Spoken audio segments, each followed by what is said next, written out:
This will define everything for the New York Rangers, as an insider has revealed an update on what the Rangers are planning to do with Mika Zibanejad and Mika Zibanejad's future as a New York Ranger. We're going to break all of that down in this episode of Rangers Digest, because this has serious implications heading into next season, which is just right around the corner at this point, and the Rangers lineup starting to take shape. We're going to break that all down in this episode, but before we do that, a quick reminder to hit that subscribe button.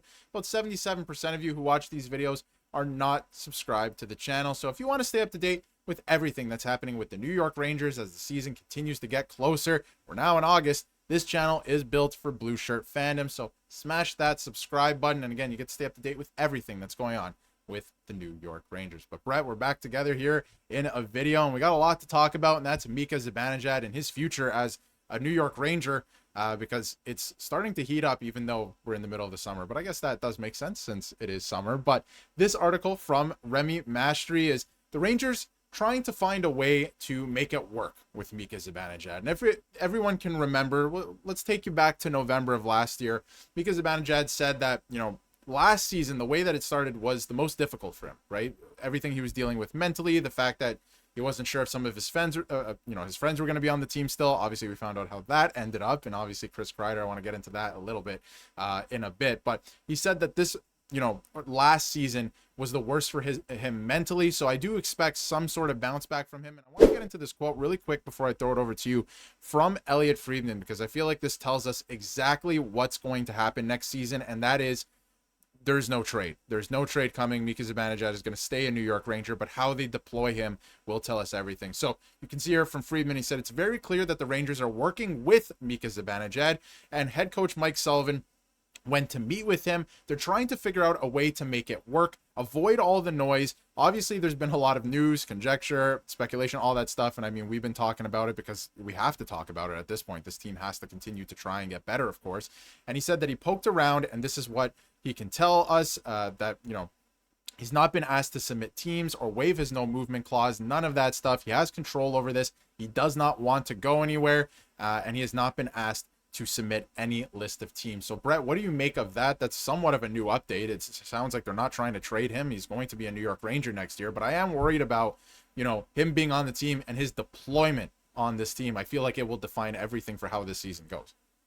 Yeah, so first things first, great to be back, like you said, the Jonas Brothers back together. But, in Rangers land, Chris Drury breaking the boys up. Obviously, it started last season, and now we saw Chris Kreider get traded, Keanu Miller, all those players.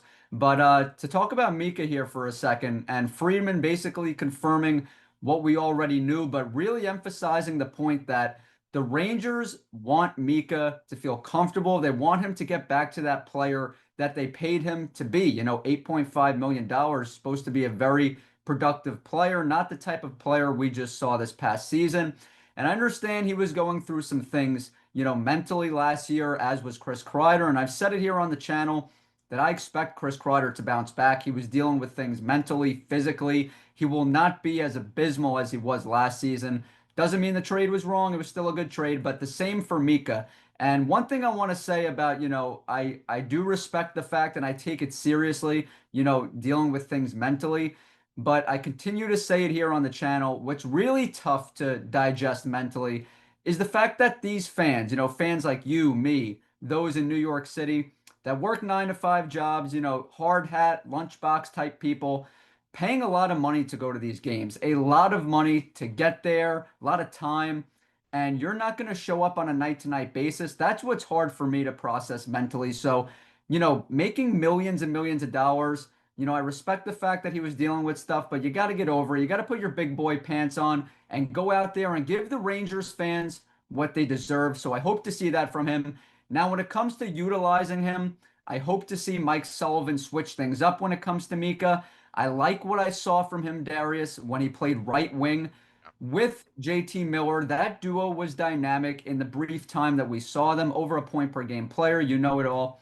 And also, I would like to see him be utilized differently on the power play. Not the same way we've seen him year after year after year. It's become dry. It's become, redundant. Just utilizing him on the bumper. We need to move him around a little bit more and hopefully get him some more touches, some more rebound opportunities, more north to south style of hockey and even strength play.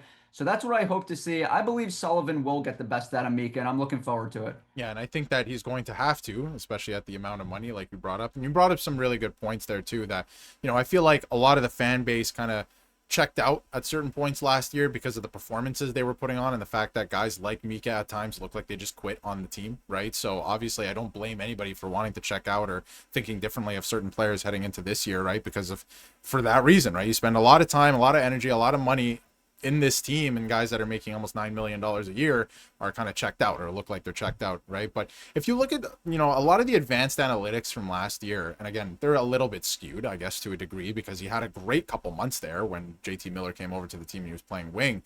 If you look at the offensive output, not bad. I want to get into his stats last season as well. And if you see here, again, ignore the plus minus because, not everyone was great on the Rangers last year in terms of plus minus, but only 20 goals. He had 42 points. 62 points in 82 games is a significant drop off. And not only that, it's a disappointing season for a guy who makes 8.4. And yes, you can argue that, the salary cap's going up. All of these things in the contract should, in theory, age a little bit better. But if he's only putting up 62 points as a centerman, for the Rangers and getting paid 8.5 million dollars, that is simply not good enough. That's what it is. So to me, and I kind of want to get into this now, his deployment going into next season, like you said, they got to move him around on the power play, give him something else to do.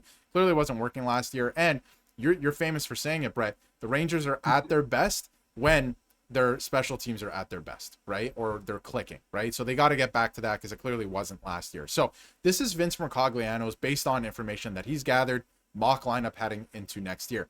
This has Mika Zibanejad at center still. Personally, and I want your thoughts on this, and let us know in the comments as well, Mika Zibanejad at center is bad business. Like, you need to have him on the wing, and I don't even care what wing it is next season, but preferably alongside JT Miller, because JT Miller's style of play complements, I think, what Mika Zibanejad brings to the table very well. And we saw it for a month there. Mika Zibanejad was the top point producer in the entire National Hockey League last season in a bad season. So he has to play on the wing. Mika Zibanejad cannot play center, defensively anymore. He just cannot do it. The defensive side of the puck, he literally cannot do it. So to have him at second line center, unless you're going a full offensive line, which doesn't make sense to me here, at least looking at this. Still, I don't like the idea of that. Unless you're going that route, it just doesn't make sense to me. So what are your thoughts on that? His deployment needs to be changed heading into next year, and they have to work with him on something, playing the wing, something like that, because defensively he just can't play center anymore. Yeah, Darius, it doesn't make much sense to me either. Putting Mika at that position, to me, it doesn't put him in the best spot to succeed. And I know that's what the Rangers want to do. But if you look at this line here, obviously, I love Will Cooley. And so do all Rangers fans love Will Cooley for the most part. But I see Brennan Othman at that second right wing position. And, you just mentioned the stats when it came to Mika, Yep. minus 25 this past season. And I get that's not just a pure reflection of him, but it is a reflection of him, his line. And when you're the center, you're, quite frankly, anchoring that line and seeing him with Brennan Othman on that second line. And I love Othman. It's nothing against him. But, I've said it here on the channel time and time again that I believe the Rangers do a good job of identifying talent. Putting them in the best position to succeed is another story. And I just believe I'd rather see Othman and Berard fight it out for that third left wing position instead of trying to have your cake and eat it too, which is, get all the kids involved. Like I said, I'd like to see Perot start in the AHL, let Othman and Berard fight it out. And I would just like some more stability, putting Mika with a guy that only has 25 games of experience under his belt. I just don't believe it's the best position for him to succeed. I'd rather see him with JT Miller. And also looking at this lineup, I don't like the fact that, I believe Lafreniere can be productive with Panarin and JT Miller, obviously. Who wouldn't be able to be productive? But I would like to see Trocheck on that first line. I really want the Rangers to keep that first line together. I believe it's important. You just mentioned about the special teams being at its best. That's when the Rangers are usually clicking on all cylinders at their best. They're also at their best when that first line is producing at an elite level. We saw it during the 23-24 season, even last year during a down year. I've mentioned it. They outscored opponents in 60 games together, 36-28. And Mika Zibanejad, you're right, Darius. We do need to see much more production out of him. I get it on the surface. 62 points looks fine and dandy, but this is a player making nearly $9 million.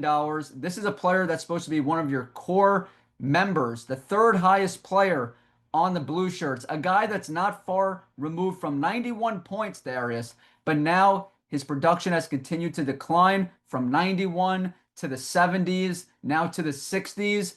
And I've said it, deploy him differently on the power play. It's gotten too redundant. Move him to right wing. Those are two simple things Sullivan could do to get the best out of Mika. Like you said, 62 points on the surface isn't horrible, I guess, if you want to look at it that way. But on a team that has multiple players making over $10 million, and he's your third highest paid skater, at least the skater, obviously Shesterkin as well. But, if he's your third highest paid skater and he's only scoring 62 points, you're probably in trouble. You're probably going to run into a problem. So I do agree with you on that. Now, some quick hits before we wrap up here. In this mock lineup, if you take a look at the defense, Susie and Borgen are paired together, and everyone knows how we feel about Susie on this channel. They should probably just cut their losses with that. But you can see from Statboy Steven here, Susie Borgen, I almost forgot they actually played with each other last year on the Seattle Kraken. The worst defensive pairing on that team, and that team was horrible. So not great. Or sorry, the year that they did play together. They didn't play together last year. It was 22-23. Excuse me. But if the Rangers do want to make a move, they're going to have to move off of a guy like Carson Soucy. Right up against the cap right now, they can really only afford a PTO or, a league minimum deal at this point. And then again, it puts you right up against the cap, so you don't want to do that. You want to leave yourself some flexibility. And the last thing I'll mention, because I brought it up around the trade deadline and people were dumping on me, right? People were dumping on me in the comments. I saw you guys. I said that Chris Drury needed to trade all the UFAs so he could get something. And he did. He traded Jimmy Vesey along with a bunch of other players. Jimmy Vesey is officially headed to the Swiss League. So any thoughts on this, Bret? Because I just wanted to bring this up too, because a lot of people were dumping on me. I said, you got to trade these guys. I don't care how good they are or, what role they play. All the UFAs had to go last season, get something for them. And obviously Vesey's not even going to be in the NHL this year.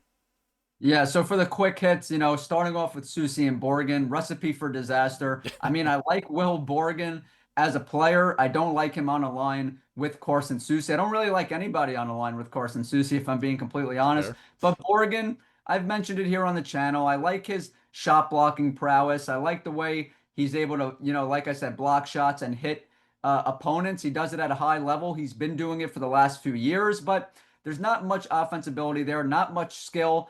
Like I said, on the offensive end, rather see him with a player like Braden Schneider, someone that can handle the puck a bit better than Carson Soucy, obviously.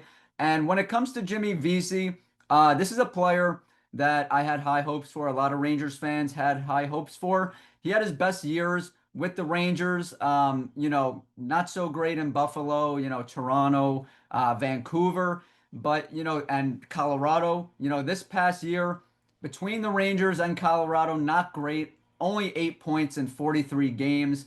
I mean, he was probably going to end the year with less than 15 points, and he was a minus forward. His ice time kept decreasing year after year. He just wasn't making much of an impact. And, he was a good, solid two-way forward, as a bottom six player for a few years there in the NHL. But, ever since really the 2018-2019 season, really a sharp decline for Vesey, 32 years of age, only had over 30 points once in his career, and that was a long time ago, so why would we expect that to change? I just don't see it. I wish him the best. He played hard. He was a pretty physical guy, snarl. He had it, but he's just gotten worse here, and he's getting older, so it's going to be hard for him to get back into the National Hockey League. Definitely. And I wish him the best, right? I think that some of his best performances were as a New York Ranger, and he played a role for this team very well. So wish him the best. But obviously, I just want to bring it up again. Glad that they traded him for something at the trade deadline, because you got some type of asset back for a guy that isn't even still in the league. But we want to hear what you have to say about the whole Mika Zibanejad situation. It looks like he's not going to be traded. They're going to run it back with him at least for next year. You never know what happens next summer, but at least for next year, they got to figure something out though with his deployment. And let us know how you feel in the comments, not just in the comments, but the conversation also continues on X. You can find us on X. The link is in the description and the pinned comment. Let us know how you feel. And if you haven't yet, hit that subscribe button so you can stay up to date with everything New York Rangers.